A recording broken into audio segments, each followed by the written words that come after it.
इरशाद फरमाया, जो कुछ तूने किया वो तेरे खून की खबासत थी, और जो हम कर रहे हैं ये हमारे खानदान की रिवायत। करबला होने के बाद इमाम ज़ैनुल आबिदीन पाक मदीने मुनव्वरा आ गए। आपकी शादी भी हो गई, कई दिन गुजर चुके। अल्लाह अकबर, कभी नहीं हंसे इमाम ज़ैनुल आबिदीन, कभी नहीं हंसे करबला के बाद, कभी नहीं मुस्कुराए।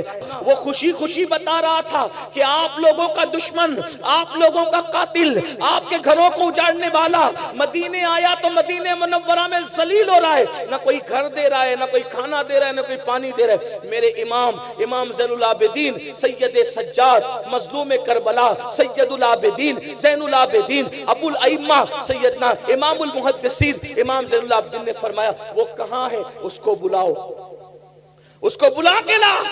ये हंसी की बात नहीं है, उसको बुला के ला। अरे वो कुछ भी है, मुसाफिर है ना, हमारे शहर में आया। कौन? कातिल अहले बैत, बुला उसको। वो आया। आने के बाद इमाम ने दस्तरखान बिछाया, उसको खाना खिलाया, उसको पानी पिलाया। फरमाया, कितने दिन मदीने में रहोगे बता दो, रहने का इंतजाम हो जाएगा। वो खा पी करके इमाम को देख रहा था ऊपर से नीचे तक, और उसने कहा, अली, आपका असल नाम? अली इब्ने हुसैन, इमाम ज़ैनुल आबिदीन का असल। अली, शायद तुमने मुझे पहचाना नहीं, ये जो तुम एहसान पे एहसान किए जा रहे हो, तुमने मुझे पहचाना नहीं। इमाम की आंखों में खून उतर आया, और खून उतर आया तो मेरे इमाम ने फरमाया, ये जो मदीने वालों ने दरवाजा बंद कर लिया, इनमें से कोई करबला में नहीं था।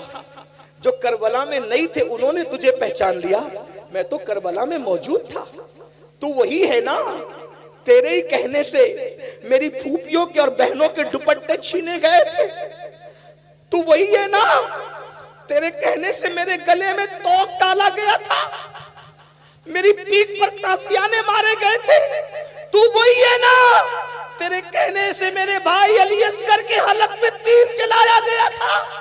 तू वही है ना, तेरे कहने पर इमाम ज़ैनुल आबिदीन ने फरमाया, मेरी पीठ के नीचे बीमारी में जो बिस्तर था वो तक खींच लिया गया था, चूल्हा तक लूट लिया गया था। तू वही है ना, वही है ना, वही है ना।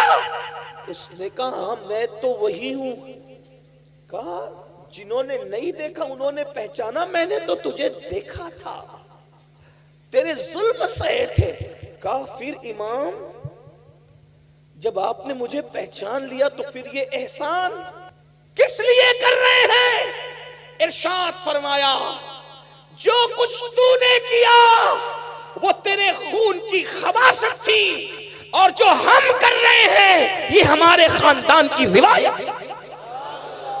हमारे दरवाजे पे अगर दुश्मन भी चल के आता है, इंतकाम तो अल्लाह लेगा तुम लोगों से, लेकिन चूंकि दरवाजे पर चल कर आए हो तो हम तुम्हें खाना खाए बगैर जाने नहीं देंगे। ये हुसैनियत है, ये करबला वालों का किरदार है। आपकी अम्मी से आपकी कितनी बनती भाइयों, वो बताओ।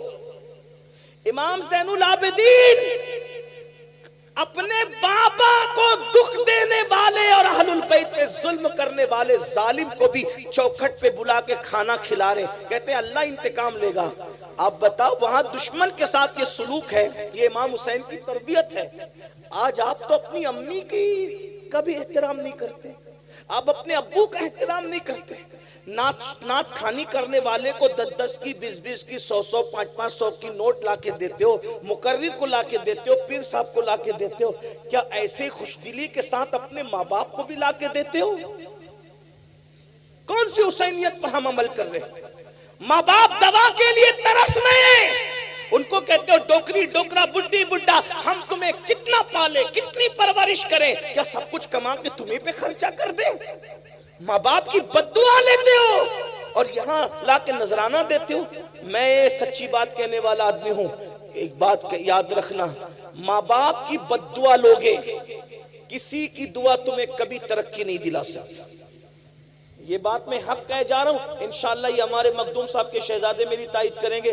माँ बाप की बद्दुआ लेकर माँ बाप का दिल दुखा के, चाहे सैयद साहब की दुआ ले लो, चाहे पीर साहब की दुआ ले लो, चाहे इमाम साहब की दुआ ले लो, चाहे किसी वली की दुआ ले लो, अगर माँ बाप नाराज है, किसी की दुआ तुम्हें तरक्की पे नहीं ले जा सकती। अपने आप में डूब के सोचो, क्या ताल्लुक है माँ बाप से?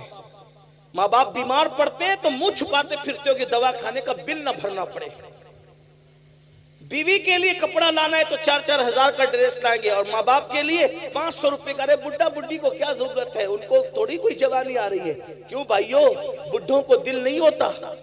कभी अपने बचपन पे भी तो ख्याल करो। जब हम बच्चे थे तो हमारे माँ बाप अपने लिए कपड़े नहीं बनाते थे। पहले वो अच्छे से अच्छा लिबास हमारे लिए खरीदते थे, पहले अच्छी से अच्छी चप्पल हमारे लिए खरीदते थे। अगर खाना भी बनता था तो बाप के साथ खाते थे, अम्मी के साथ। अच्छी वाली गोश्त की बोटी अम्मी हमें खिलाती थी, और जो बचता था वो खुद खाती थी। कभी कभी घर में मिठाई आती थी, हमें खिला देती थी, खुद नहीं खाती थी। ये हमारी माओ ने हम पे एहसान किया। भाइयों, हम पेशाब कर देते थे सर्दियों में, तो गीले बिस्तर पर, पेशाब वाले बिस्तर पे मां सोती थी, ठंडे ठंडे बिस्तर पे, और हमें अपने सीने पे सुलाती थी, खुश्क बिस्तर पे सुलाती थी। हुसैनियों, अहलुल बैत से मोहब्बत करते, क्या ताल्लुक है माँ बाप से? अरे जिससे जो माँ बाप का वफादार नहीं, वो अहले बैत से सच्ची मोहब्बत नहीं करता। अहलुल बैत क्या है? इनसे मोहब्बत की तो इनके किरदार पे अमल करो।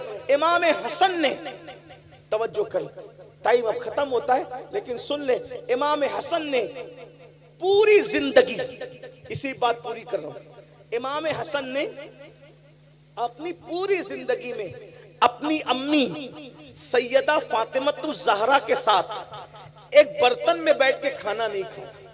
इसको सुनने कुछ याद रहे न रहे, इसको याद रखना। इमाम हसन ने अपनी अम्मी के साथ एक प्लेट में, एक बर्तन में कभी खाना नहीं खाया। और उनकी अम्मी क्या थी भाइयों? सैयदा तैयबा ताहिरा आबिदा जाहिदा राकिआ साजिदा नकिया तकिया उम्मे अबीहा। ऐसी शान वाली खातून के जिसके लिए अल्लाह के रसूल उठ के खड़े हो जाए। गौर तो करें, क्या शान है उनकी। जिनके घर में इजाजत के बगैर जिब्रील ना आए, क्या शान है उनकी। अगर चक्की चलाते चलाते आंख बंद हो जाए तो फरिश्ते जिसकी चक्की चलाएं, झूला झुलाते झुलाते आंख बंद हो जाए तो फरिश्ते जिसके बच्चों को झूला झुलाएं। क्या शान है उनकी अम्मी की।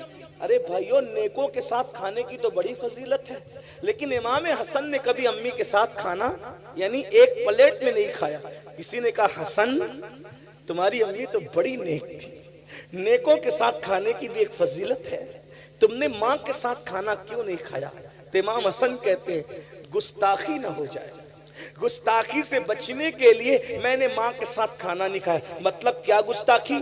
तो फरमाया, मैं सोचता था हो सकता है मेरी अम्मी की नजर किसी लुकमे पे पड़े बर्तन में और मुझे खबर ना हो, और वही लुकमा मैं उठा के मुंह में डाल लूं, तो माँ के आगे का लुकमा अगर मैं अपने मुंह में डाल लूंगा तो अम्मी की बेअदबी ना हो जाए। माँ की बेअदबी से बचने के लिए मैंने माँ की प्लेट में एक साथ कभी उसके साथ खाना नहीं खाया। ये इमाम हसन का अदब है। और आजकल के लड़के माँ को गाली देते हैं, माँ बाप को घर से निकालते हैं। कितने वो माँ बाप है जो मस्जिदों के जीनों पे बैठकर, मंदिरों के जीनों पे बैठकर, सिग्नलों के पास खड़े रहकर भीख मांगते हैं बुढ़ापे में। आप यहाँ नजराना दे रहे हैं और आपके माँ बाप भीख मांग रहे हैं। मोहल्ले के अंदर शिकायत कर रहे हैं कि हमारे बच्चे हमें खाना नहीं देते, हमारी बहू हमें खाना नहीं देती। सोचो, ये अहलुल बैत की मोहब्बत नहीं, हम कहीं ना कहीं मुनाफिकत के रास्ते पे, यजीदियत के रास्ते पे चले। इमाम हुसैन ने तो माँ बाप से वो प्यार किया, वो दास्तान देखें। सरकार अली अकबर ने वो प्यार किया, वो दास्तान देखें। इमाम कासिम ने माँ बाप से वो प्यार किया, वो दास्तान देखें। सैयदा ज़ैनब ने वो प्यार किया, वो दास्तान देखें। भाइयों, सिर्फ नारे हमें कभी काम नहीं आ सकते, नारे हमें निजात की तरफ नहीं ले जा सकते। मैदान अमल में आओ। अगर अहले बैत से मोहब्बत किए, सच्ची मोहब्बत करो उनके तरीके पे चल के। आखिरी बात कहने चला था, लेकिन एक आखिरी बात जहन में आ गई तो पेश कर दूं। अगर वाकई सच्ची मोहब्बत की ना अहले बैत, अगर वाकई सच्ची मोहब्बत की, क्या सिला मिलता है अहले बैत की मोहब्बत। कौन ईमान पे मरेगा, कौन नहीं मरेगा, कोई गारंटी नहीं, लेकिन मेरे आका फरमाते जो मेरी अहले बैत से मोहब्बत करेगा उसका खात्मा इंशाअल्लाह ईमान पर होगा। और अगर बिस्तर पे भी मर जाए तो भी अल्लाह उसको शहादत का मकाम अता फरमाए। और फिर वो पहुंचेगा कहां मर के? अहले बैत से मोहब्बत करने वाला मर के कहां पहुंचेगा? कहां पहुंचेगा? आका इरशाद फरमाते जैसे दुल्हन को सजा सवार कर दूल्हे के घर ले जाया जाता है, वैसे अहले बैत का मुहिब मरता है तो उसको सजा सवार कर दुल्हन की तरह जन्नत पे ले जाया जाता है। कहां पहुंचेगा? इमाम यूसुफ नबहानी अपनी किताब में लिखते हैं, सुन लो, कि जब अमीर तैमूर उनका इंतकाल हुआ। अमीर तैमूर कौन? मुगल बादशाहों का मुरीसे आला। लोगों ने उनका नाम सुन रखा अमीर तैमूर का। अमीर तैमूर का इमाम यूसुफ नबहानी लिख रहे, भाइयों में नकल कर रहा हूं उनकी बात को। अमीर तैमूर का इंतकाल हुआ। इमाम यूसुफ नबहानी लिखते हैं कि उसके बचपने के दोस्तों ने उसको ख्वाब में देखा कि तख्त बिछा हुआ है, उस पर अल्लाह के रसूल तख्त पे बैठे हैं और अमीर तैमूर हुजूर के कदमों में बैठा है। कहां बैठा है अमीर तैमूर? हुजूर के। भाइयों, यहाँ पीर के कदमों में बैठने का मौका मिल जाए तो आदमी सोचता है मैं मुकद्दर का सिकंदर हूं कि मुझे पीर के कदमों में बैठने का मौका मिल गया है ना। लेकिन कुर्बान जाए, हाय हाय हाय, अमीर तैमूर को क्या मकाम मिला मौत के बाद? हुजूर के कदमों में बैठा है। तो बचपने के दोस्तों ने रश्क करते हुए कहा, ओ दुश्मने खुदा, तेरा कौन सा ऐसा अमल था जो तू रसूलुल्लाह के कदमों में मर के पहुंच गया, हुजूर के कदमों में पहुंच गया? इससे पहले कि तैमूर कुछ कहते, आका ने खुद फरमाया, अरे ये कुछ भी था, मेरी अहले बैत से मोहब्बत करता था, इसको इसलिए मकाम अता किया गया। ये अहले बैत की मोहब्बत का सिला है। इसलिए मेरे भाइयों, गुनाह से तौबा करो। आज की महफिल तौबा की महफिल बन जाए। गुनाहों से बचो, नमाज के पाबंद बनो, नमाज की पाबंदी करो।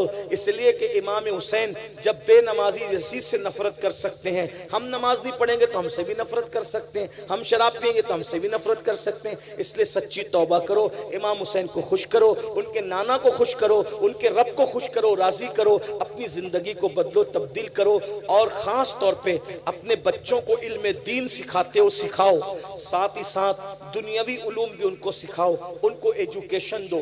कब तक के गुर्बत में जिंदगी गुजारोगे? कब तक अनपढ़ रहकर जिंदगी गुजारोगे? कब तक जिहालत की वादियों में जिंदगी गुजारोगे? अहले बैत का पैगाम ये भी है, उस पूरे घराने में कोई छोटा मोटा पढ़ा लिखा था नहीं, सब बड़े बड़े पढ़े लिखे थे, इसलिए सब इमाम हुए। इतने बड़े बड़े पढ़े लिखे थे कि इमाम आजम जैसे इमाम के भी उस्ताद अगर देखना है तो आपको अहले बैत के घराने में मिलेंगे। इमाम शाफई के उस्ताद देखना है तो अहले बैत के घराने में मिलेंगे। इमाम अहमद इब्न हंबल के उस्ताद, यानी उस्तादों की जिंदगी देखना है तो वो सब आपको अहले बैत के घराने में मिलेंगे। तो आप भी अपने बच्चों को पढ़ाइए, तालीम दीजिए। ये गुर्बत की जिंदगी से आपको निकलना पड़ेगा, इसलिए कि तालीम आम होगी, गुर्बत का खात्मा होगा।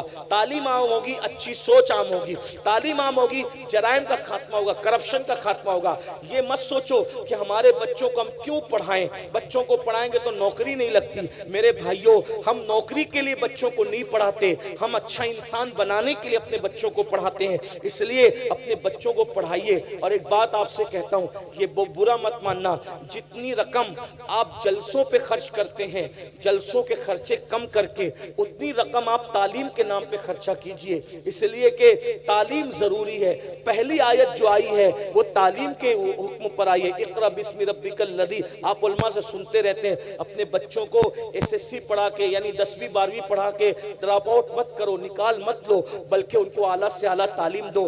दीन पढ़ाकर उनको मीडियम स्कूल के अंदर दाखिले कराओ, इंग्लिश मीडियम स्कूलों में दाखिले कराओ। दीन के साथ उनको दुनिया और दुनिया के साथ उनको दीन पढ़ाओ। आपका बच्चा आईएएस बनना चाहिए, आईपीएस बनना चाहिए, वकील बनना चाहिए, इंजीनियर बनना चाहिए, डॉक्टर बनना चाहिए। कितना बड़ा अलमिया है ना मुसलमानों, हमारा बुढ़ा भी मरता है तो काफिरों का चेहरा देखते देखते मरता है, और हमारा बच्चा भी पैदा होता है तो काफिर का चेहरा सबसे पहले देखता है। आखिरी में भी काफिर डॉक्टर का चेहरा देखा और पहले भी काफिर डॉक्टर का चेहरा देखा। क्या ये नहीं हो सकता कि हमारे मोमिनीन कलेमा पढ़ने वाले बड़े बड़े डॉक्टर हों, ताकि बच्चा पैदा होके पहले मोमिन ही का चेहरा देखे, और हमारा मरने वाला बुढ़ा भी मरते मरते भी किसी मोमिन का चेहरा। ये सारी बातों पे कब गौर करोगे? आप तो बिरादरी के नाम पे लड़ते हो, सिलसिले के नाम पे लड़ते हो, मोहल्लों के नाम पे लड़ते हो, छोटी छोटी बातों पे लड़ते हो। भाइयों, ये लड़ोगे तो फिर आप इस तरफ सफर कब करोगे? सितारों के आगे जहां और भी है, अभी इश्क के इम्तिहान और भी है, तू शाही है, परवाज है काम तेरा, तेरे सामने आसमां और भी है। 8 घंटे की बजाय 16 16 घंटे मेहनत करो, लेकिन ये अहद करके उठो इमाम हुसैन के नाम पे, पंचतन के नाम पे, उनके नाना के नाम पे किसी को जाहिल नहीं रहने देंगे, किसी को अनपढ़ नहीं रहने देंगे, अपने बच्चों को आला से आला तालीम दिलाएंगे। ये आज आपको अहद करना है। और अपने पैसों की हिफाजत कीजिए, पैसों को जाय करने की बजाय अपने पैसों को इल्म के नाम पे खर्च कीजिए, अपने खर्चे बचाइए। ये जो गुटखा खा खा करके थूकते हो, ये कई हजारों का तो गुटखा खा के थूकते हो, पान खा के थूकते हो, कई हजारों के तो पान खा जाते हो, सिगरेट पीते हो, कई हजारों की सिगरेट पी जाते हो। थोड़ा आप इस पे गौर कीजिए। आप फजूल खर्ची से बचिए, फजूल खर्ची से बचिए। और आप लोग कहते हैं मुसलमानों के पास पैसे नहीं है, मैं कहता हूँ जितनी दौलत अल्लाह ने तुम्हें दी है उतनी किसी और तो हिस्से में नहीं आई भाइयों, लेकिन हमें जहां खर्चा करना चाहिए हम वहां खर्चा नहीं कर रहे हैं, इसलिए ये सारे प्रॉब्लम है, मसाइल हैं। तो अपने पैसे बचाइए, अपने खर्चे बचाइए, फजूल खर्ची से बचिए और अपने बच्चों की और बच्चियों की तालीम पे खर्च कीजिए, अपने माँ बाप पे खर्च कीजिए, दीन पे खर्च कीजिए। अल्लाह पाक की बारगाह में दुआ करता हूँ अल्लाह मेरी कौम को सही समझ अता फरमाए।